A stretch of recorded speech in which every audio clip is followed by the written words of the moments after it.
All right. So molecular polarity then, in order to understand the polarity of the molecule, we have to kind of, like in physics, they put all those little vectors together. We have to add those little vectors, or to at least consider kind of the tug of wars that we have going on within each individual bond. Oh, I know. I think I'm going to start remember in Chem 1 where I had kind of a molecular compound, an ionic compound? Okay. So this one, I'm going to go, let's see which way I want to go. I'm going to go nonpolar molecule, and I'm going to go polar molecule.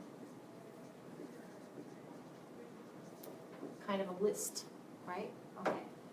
So a molecule is polar if it has a net dipole moment. And I need to talk about what a net dipole moment is. So a molecule is polar if it has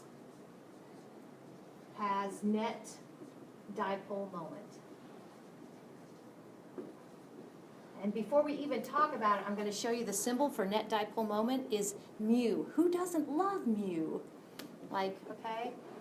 Mu is the symbol we use, I think, for micro. It's like that. And over here, under nonpolar, I'm going to say no net dipole moment. No net dipole moment.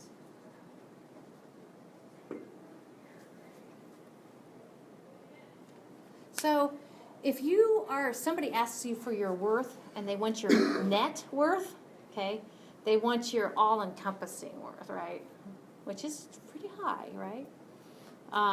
So a net dipole moment is looking at individual dipole moments. We'll kind of talk about that.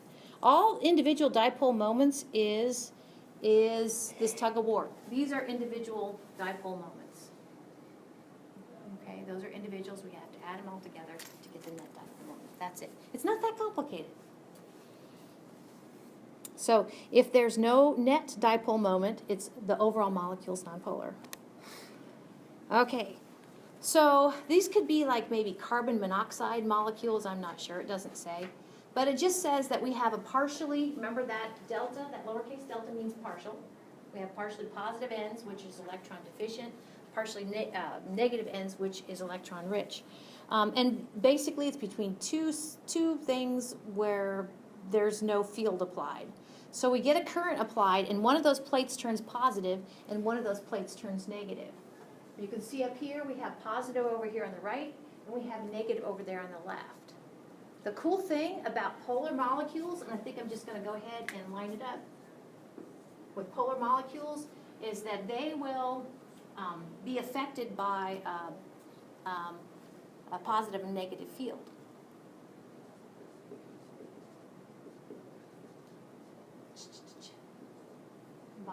I'll just go ahead and put this. Mine is plus. How's that? Okay, it's a polar molecule. Oh my gosh, water does this. If you how does this go? Yeah.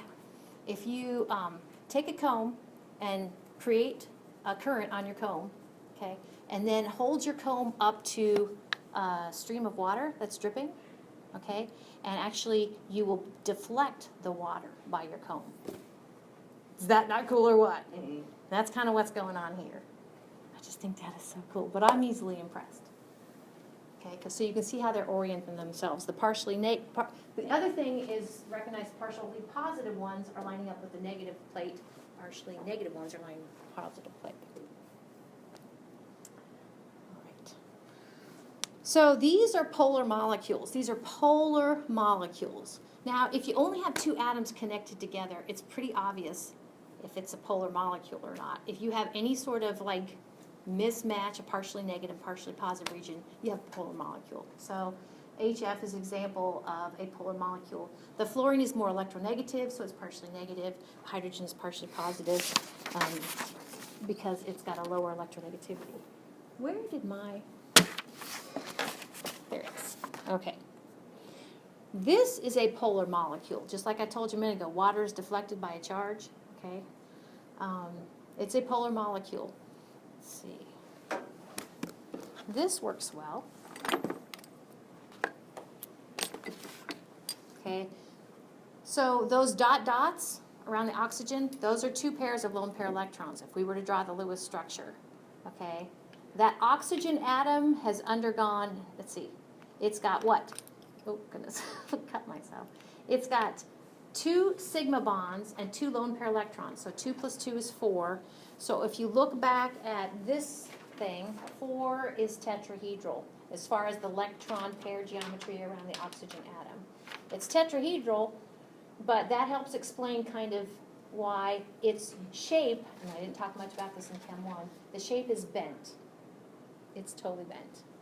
Why? Because it's got these 2 lone pair electrons. How do you know that? Only if you draw the Lewis structure do you know that, okay?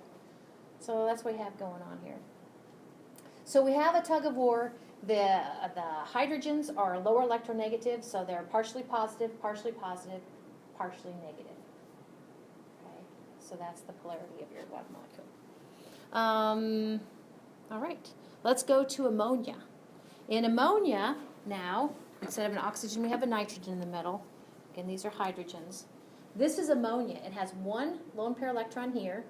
Okay, again, if you count sigma bonds 3, you count lone pair electrons 1, 3 plus 1 is 4. So again, you're going back to the electron pair geometry around the nitrogen atom is tetrahedral. Okay, this, by the way, is pyramidal now. The shape of the molecule. The molecule, you kind of blow these off, but you can't really because they help give the shape, but it's pyramidal. Okay, again, we have partially negative, partially positive, partially positive, partially positive. All right, this is, the molecule is polar too. So if a net dipole moment says, is the molecule polar or non-polar, okay, what the individual dipole moment is just what we've been talking about, okay? These are individual dipole moments. And this gets to maybe a question Mike was asking, maybe not, but Mike said, are there units, and I need to write that down. Are there units for electronegativity? I'm not sure. I was saying before everybody got in that my mom writes things down. I'm going to start to write things down because I forget. Units for chi. But if you want to assign units for this, actually, what you do is you take, for one of these, it's the charge times the distance. So for you guys in this class, we're not going to have to mathematically worry about that. We're not going to do anything with vectors. We're just going to kind of estimate ballpark where stuff is. Oh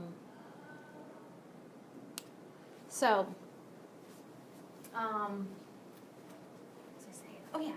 So it's the charge, the partially positive and partially negative, whatever that charge difference is.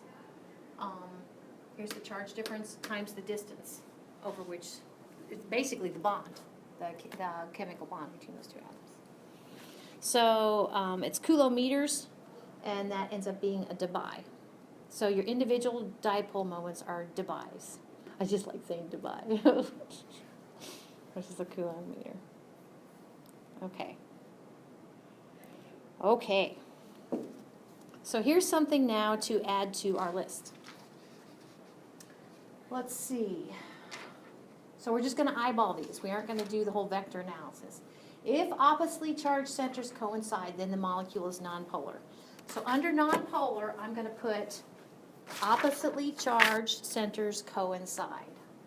Try to abbreviate that. Let's see. Opposite. I'm going to put opposite plus minus coincide. And I like the word they annihilate each other. How do you spell annihilate? A-N-H? Well, we'll spell it this way for now. Annihilate each other. They coincide. And they basically make the partial negative and partial positive situation mute because they coincide.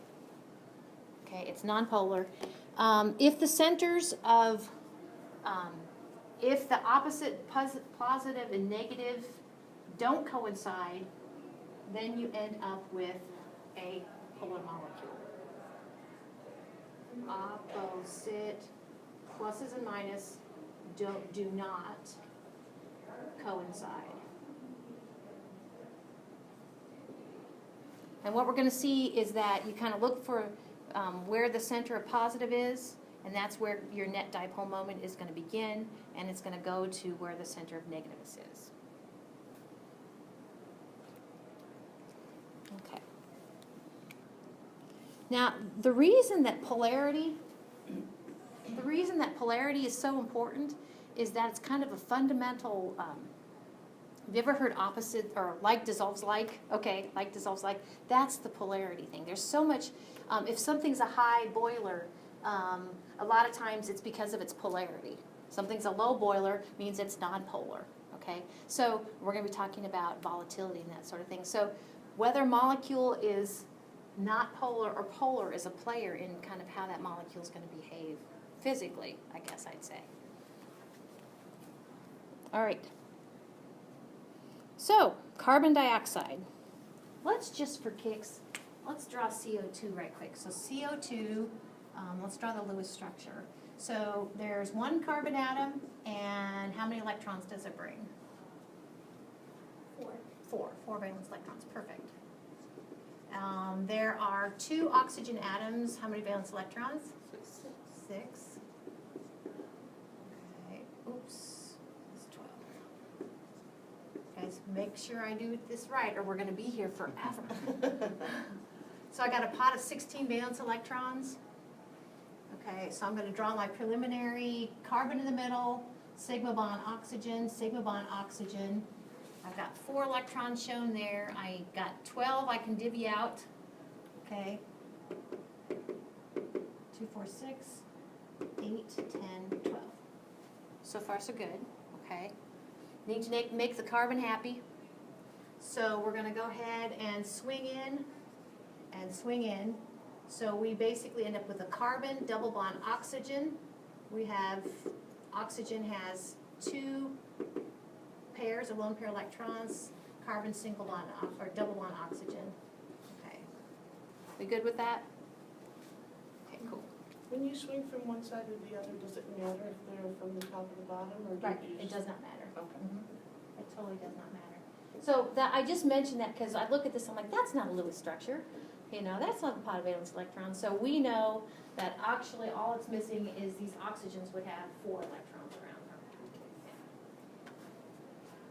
But aside from that, okay, so what do you think? Do you buy this? That this is an example of it's not bent like water. It's linear. Let me pull it gray up here. Seem right? Okay, good. Okay. Oh, there's my Lewis structure. It's okay. So carbon has a lower electronegativity than oxygen, and you can actually, since they're in the same period, you can see oxygen is to the right, so it's higher electronegative. So each of those oxygens are partially negative, and the carbon is partially positive. Now here's where the spatial part comes in. Okay. So I mentioned kind of where is the center of positive and where is the center of negative. So we have 3 atoms here, okay? Positive, I buy that, okay? And just spatially speaking, if this is negative and this is negative, where's the center of negativeness? In the middle too. This is exactly what I mean by coinciding. That's exactly what I mean by coinciding. They annihilate each other. Okay. If I was going to draw the net dipole moment, it would be plus to negative right there. Okay. It doesn't go anywhere. So that's what makes it nonpolar. Okay. So we can draw kind of the vectors would look like this. Now I said we're going to use the symbol mu for the net dipole moment. Okay. So let me go ahead and say, bless you. Let me find my nonpolar molecule under no net dipole moment. I'm going to say mu is equal to 0. Under has a net dipole moment, I'm going to say mu is not equal to 0. How's that? So just kind of keep it up with things. All right. So here's water, okay? Water, the shape of the molecule is bent. And if we were going to draw the little vectors, it looks like this.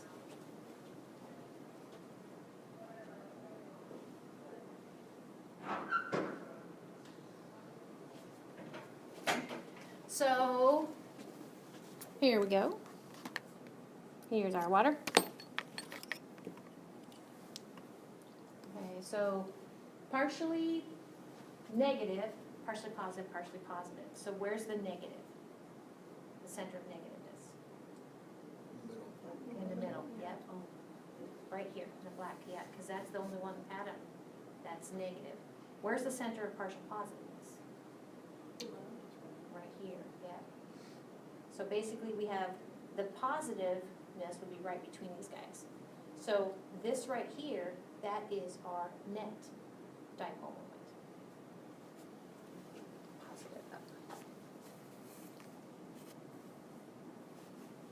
And if you take the charge separation, you take the charge separation between this and the distance over which it is applied, you get 1.85 divided.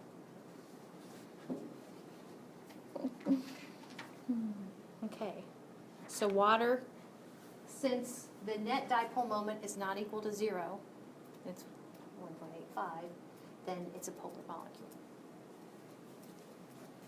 Yay. All right. This is water again with that kind of electron potentiometric map. And so the red hot means electron rich and the blue means electron poor. All right. So we have something else to add. In general, molecules that have symmetrical shapes are nonpolar. So nonpolar symmetrical shapes. And I'll talk about what symmetrical means. Symmetrical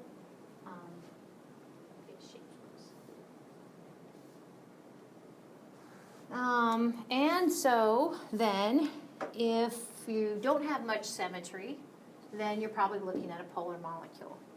Polar molecules, they lack symmetry.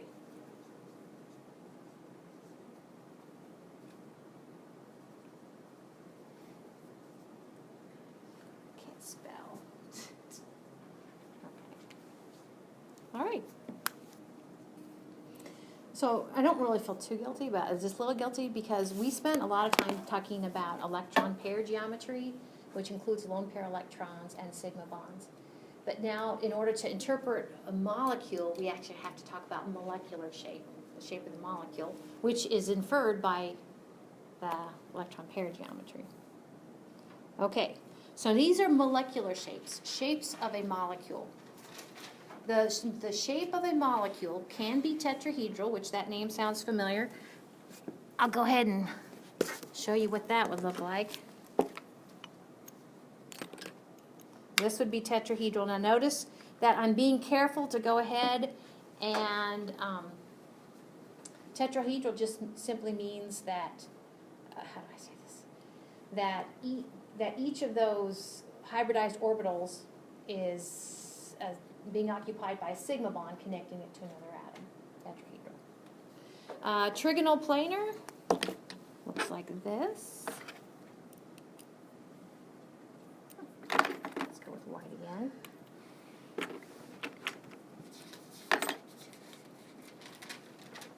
Now this is a molecular shape of a molecule. Okay, that's nice and symmetrical. And then linear. This is linear. So that would, if you want to put, up at that top part, if you want to put nonpolar, you can. So nonpolar.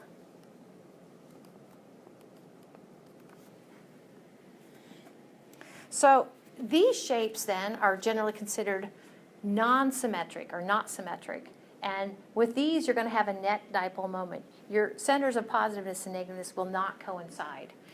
Water was an example of a bent, okay? The example of pyramidal was, I'll just put it so you can go back and look at it again if you want to. NH3 is pyramidal. Water is bent, H2O, okay? Example of linear, do you guys remember? I think we looked at HF. Oh my gosh, that's linear. But you definitely, this is partially negative, this is partially positive. You have a net dipole moment. Oh, this is linear too. This dude. Okay, that's linear, but it has a net dipole moment. Okay, because if we were to evaluate that, the region of positiveness, it's a little confounded. I hate these because you're like, well, the positiveness is the hydrogen in the case of the hydrogen and the carbon. Positiveness is the carbon in the case of the carbon and nitrogen. Okay, if I'm evaluating for this polarity, I'm like, hey, if I can even see where the center of positiveness is, I bet it doesn't coincide with the center of negativeness. Okay, so that is a polar molecule. Yes? So will we be able to tell if it's bent or pure little by the orbital hybridization? Or how? Yes. Okay. Mm-hmm. So if it's an SP2, Both bent and pyramidal, though, are, the only difference there is like the number of sigma bonds they're reaching out to. So this is NH3 and this is H2. So, yeah. But I think you're on the right track. You can tell when you see the Lewis structure for both, did I say H2O? This is H2O and this is NH3. For both of these, it's hybridized SP3. okay, So, I don't know if that answers your question. kind of, yeah. Kind of. Okay. Okay, but I was glad because my husband's like, yeah, they don't need to know Lewis structures entirely, but you do, but you don't, but you do, but you don't. It's okay. Okay. So here we have some molecules. Let's just kind of take a look at this together. So for instance, the whole H2 molecule, you're like, oh, 2 atoms of hydrogen that are connected together with the same electronegativity. I bet it's going to be nonpolar. And you're right. There's no polarity with that bond. Okay? These guys, though, where a hydrogen connects with a halogen, gee, yes. The halogen's going to be a little more electronegative. And so actually we have, these are your net dipole moments. But in each case, the molecule is linear. Then we have our trigonal pyramidal. I said NH3 is a good example of that. NF3 does the same thing. Now, if you draw the Lewis structure, remember boron, it doesn't want 8. How many electrons does boron want? It wants 6, yeah. So the final Lewis structure of that BF3, not even drawing it, it probably looks something like this. Oops, sorry. Fluorines, and then the pot of valence electrons, I bet will kind of go something like this.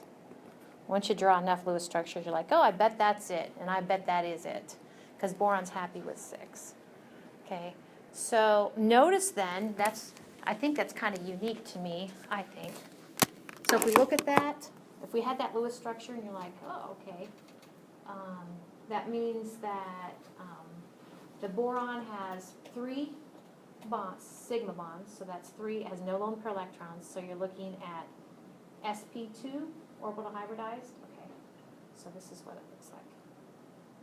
So, let's see, boron and fluorine, which one's more electronegative?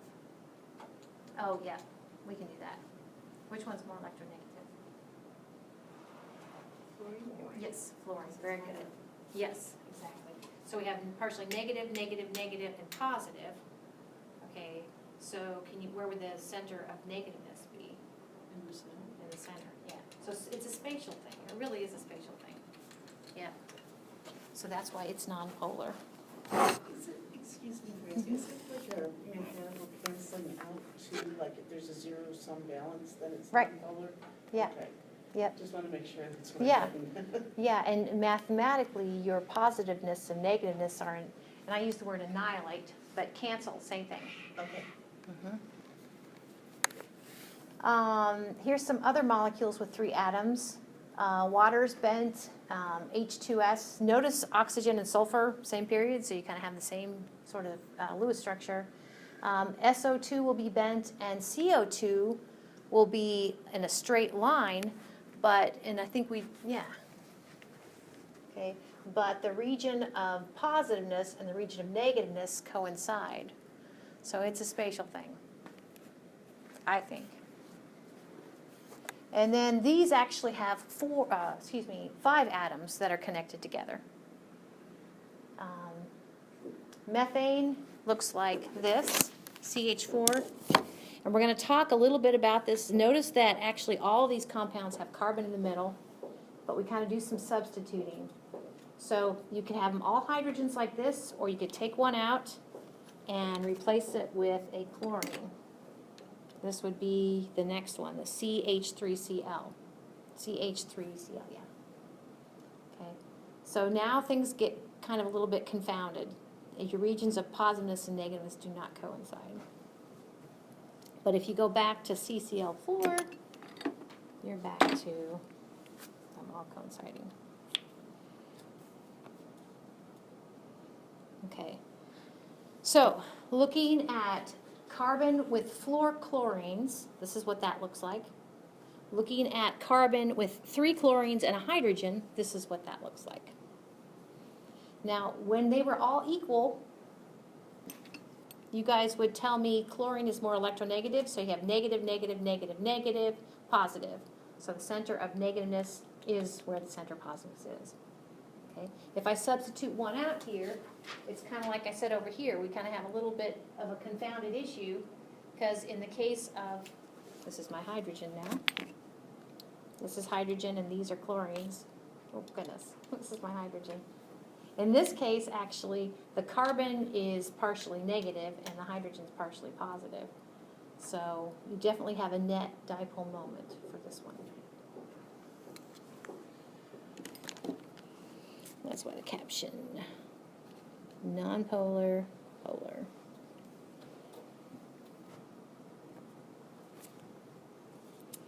All right.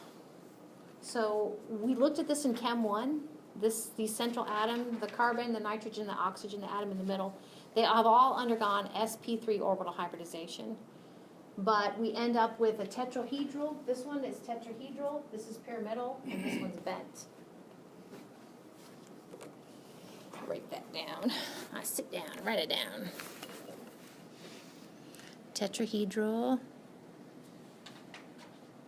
Oh goodness, you know what I mean. Tetrahedral, this is pyramidal. I don't know if my spelling's right. And this one is bent. Okay, so those are the shapes there. And so only the first one is nonpolar. This is polar, and this is polar.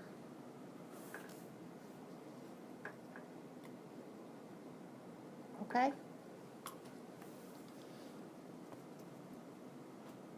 Can't remember what my slides do. This is the same thing. We okay with this one? Okay.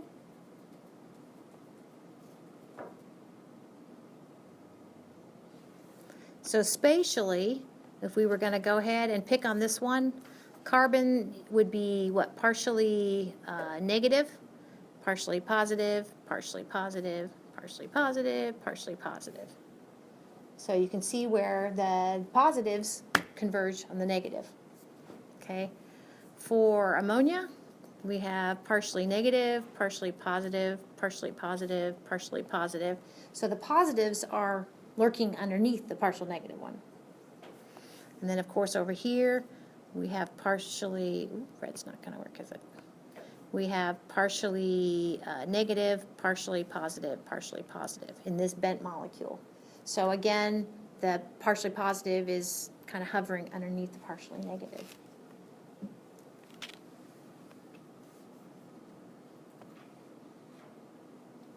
So I have some more examples. I feel like I'm kind of beating a dead horse here. Okay. So again, this is in Chem 1. I really wanted to emphasize electron pair geometry, not molecular geometry, but now we need to talk about molecular geometry, which is built up from electron pair geometry. Okay. So these are molecular shapes. So here we have linear Here we have trigonal planar. We kind of talked about that BF3. You told me boron wants 6 electrons. That's why this is a nice Lewis structure. Although this bothers me because I don't have octets around my fluorine, but it's kind of not a complete Lewis structure. If you came up with the pot of valence electrons, you would put octets. You would put 6 lone pair electrons around each. This is the methane we've been talking about, and the molecular shape's tetrahedral. Ammonia, an example of pyramidal, and water is an example of bent.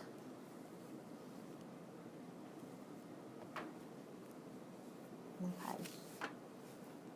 So this is actually kind of one of the things I've been saying for this class period. Don't confuse down the road if you ever need to, somebody asks you about structural geometry. I know it seems like they're asking you about the structure of the molecule, but they're not. Structural geometry is electron pair geometry. And that goes back to this sheet, electron pair geometry. Okay? So shape refers to the shape of the molecule, and like I said, if you're going to evaluate the net dipole moment, you have to know the whole situation. You need to know how the atoms are oriented in space. Let's see what these do. What's that? Shape refers to the entire molecule. Yes. In structural geometry, we use the second one, right? Yep. Okay. So I'll just put all these up here, see what we got. I feel like I said all this.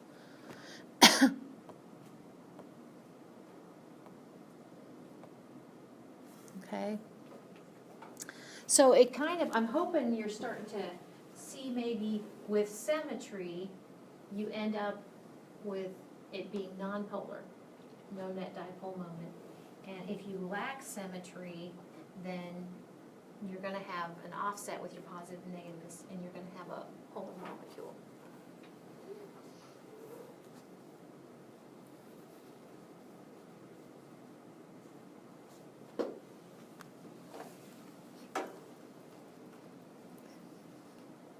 Just for kicks, and I don't know if it'll help you or not, but let's go kind of from left to right, and let's write down what the shape of the molecule is.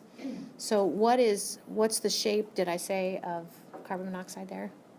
Linear. Yep, shape of the molecule. Linear shape of the molecule. What's the shape of water? Bent. It is bent. Yep, the molecule's bent. What is the shape of CH3, or excuse me, CH4 here? Tetrahedral. Yep, the shape is tetrahedral. Again, sorry about my spelling. What's the shape of this CCl4? Also another tetrahedral. Yep, it's also, what's that? I did, what was the answer? A tetrahedral. The shape of this guy down here Okay. is also tetrahedral. Okay. Yep. And I know that's why it gets a little confusing, and that's why I tried it in Chem 1, just focus on electron pair geometry. Because tetrahedral is the electron pair geometry, and in this case, since it's singly bonded to atoms, in each case, it's also the shape of the molecule. Okay, what about this guy right here? Trigonal plane. Trigonal planar. Okay, and last but not least, this guy here? Pyramidal. Very good. And I think I saw somewhere, I call it pyramidal, but it might be, but I think it's pyramidal. Let's see what these look like. These look similar to me. Okay. So the shape of this guy, the molecule, linear. It's linear, but do you see where it's definitely, there's only 2 atoms, so your centers can't coincide. Yeah. Okay, what's the shape of this guy right here? It is trigonal planar.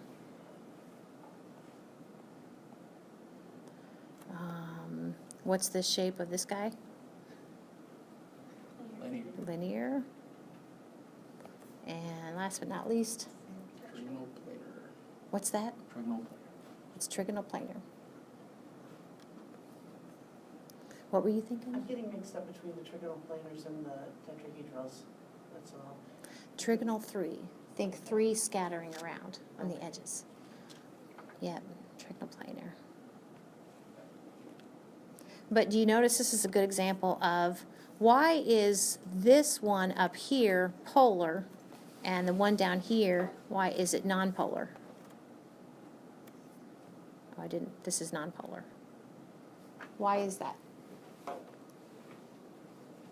Well, tell me why the one at the top is polar.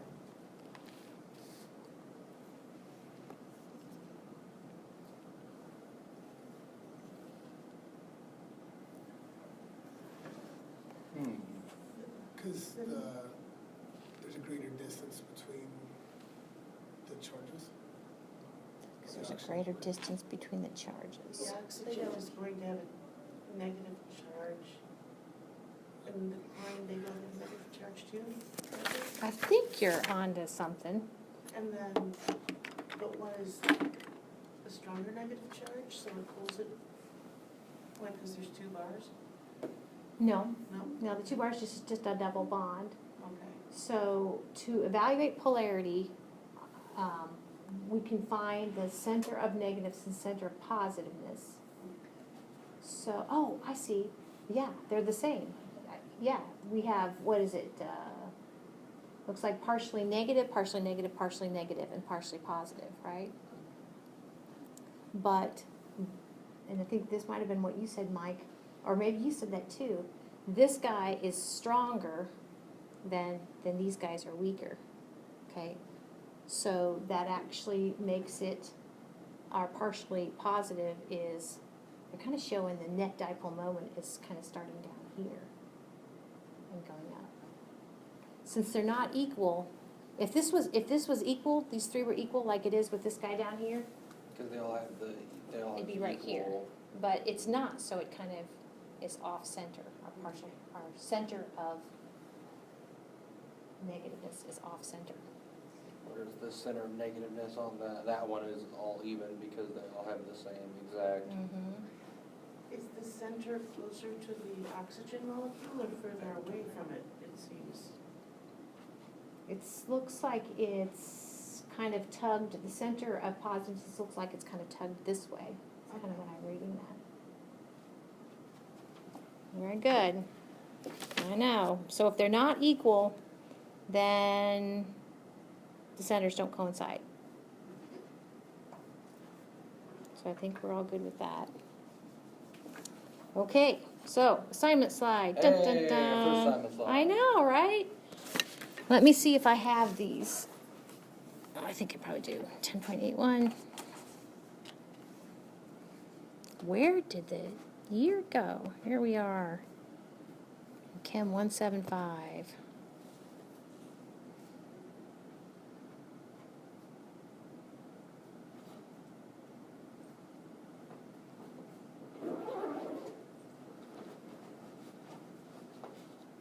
Oh, it's all looking like Greek to me.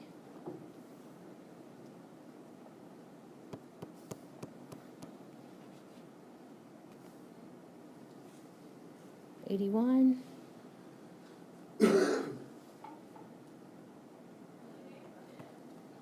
Drat.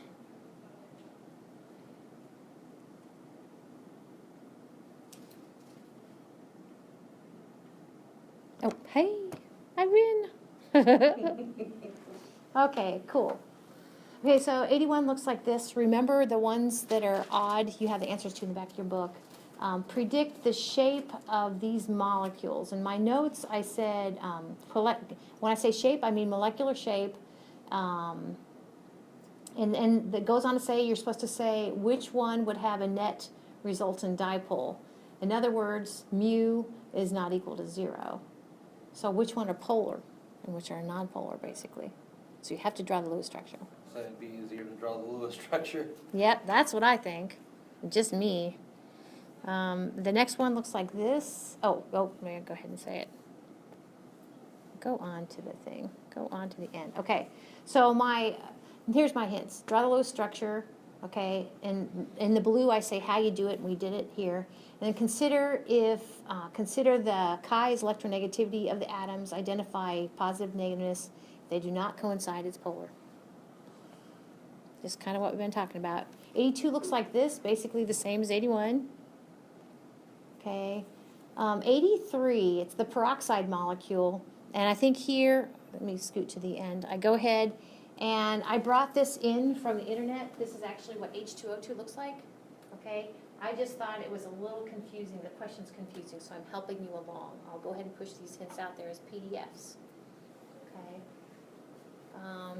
83, was that it? Is there more? Nope, that's it. Okay. I know. And do we have to, like, show that we went through the whole Lewis structure process, or can we just write out the final one? Just write out the final one. In fact, I have students that